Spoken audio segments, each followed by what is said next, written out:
शेतकरी मित्रांनो नमस्कार.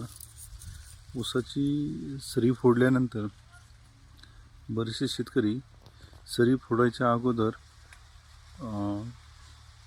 सरीमध्ये खत टाकतात किंवा काही शेतकरी नंतर सरी फोडल्यानंतर, जसं की पाहता इथे आमच्या शेतकरी बांधवांनी सरी फोडून गेल्यानंतर नंतर खत टाकले. तर तुमच्याकडे कोणती प्रचलित पद्धत आहे आणि तुमच्या म्हणण्यानुसार कोणती पद्धत योग्य आहे? तसं तर आमच्याकडे बरेचसे शेतकरी आता सरी फोडल्यानंतर खत टाकतात. त्याचं कारण असं की ऊसाची जी मुळं असतात, जिथं खतं असतात तिथपर्यंत मुळं पोचतात आणि ज्यावेळेस आपण ऊसाच्या त्या बुडख्यांमध्ये खतं टाकतो तर मुळं त्याच्या बाहेर, कारण खत जिथं अन्न जिथं असणार तिथपर्यंतच मुळं जाणार आहेत.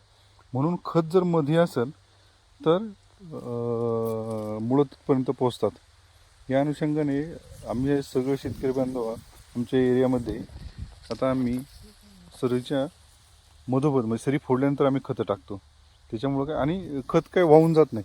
खत ही जी ढेकळं असतात बारीक बारीक, त्याच्यामध्ये ते मापात पाण्यासोबत गाडली जातात आणि ती लागू पडतात.